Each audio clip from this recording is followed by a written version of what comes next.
Matapos mailigtas ang ilang dayuhan sa ni-raid na Pogo Hub sa Porac, Pampanga, nitong mga nakaraang araw, todo bantay ang mga otoridad sa pasilidad.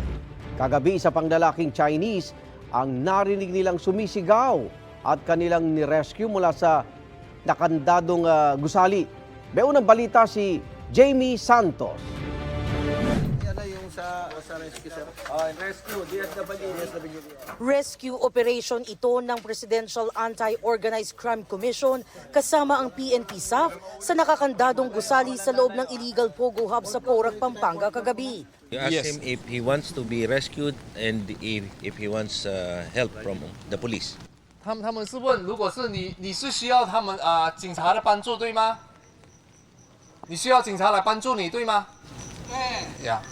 Sa pagbabantay kasi ng mga taga-SAF, isang lalaking Chinese ang narinig nilang sumisigaw mula sa loob ng gusali.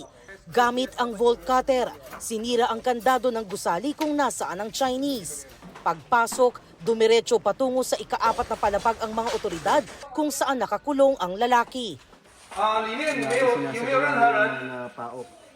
This is the police. Only one himself. Sa init sa loob ng gusali, nag-moist ang aming kamera. Wala kasing kuryente kung saan nakakulong ang subject ng rescue operations.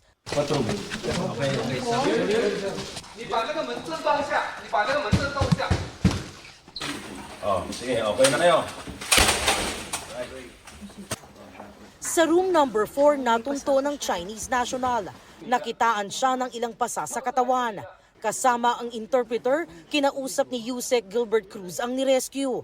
Kwento niya, ilang araw na siyang walang kain. He said he has been detained in this room for more than 10 days. 10 days already. That's why some of the bruises. Sinasaktan din daw siya ng mga nagkulong sa kanya roon. Sir, why did he was beaten up? Why he was beaten up? 他问为什么你会被打？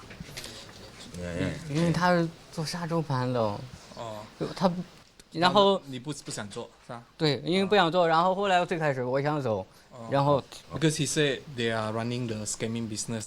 He 然后 doesn't want to involve with the business. You that's don't all. want to involve in scamming business. Bababa na po tayo. Ito lang po ang intention natin.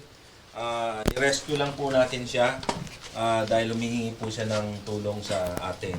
So ngayong na-rescue na po natin siya, ibababa na po natin siya. Bababa po tayo, wala po tayong hahawakan, kundi bababa lang po talaga tayo. And then labas na ulit tayo.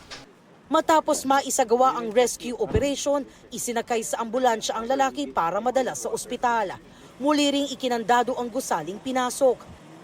Nitong mga nakaraang araw, nailigtas din ang ilang individual sa ibang gusali ng Lucky South 99 Pogo na ni-raid ng PAOK. Patuloy ang investigasyon ng mga otoridad kung paano patuloy na nakapag-operate ang Pogo Hub kahit walang lisensya. Nananatiling bukas ang GMA Integrated News sa panig ng kumpanya.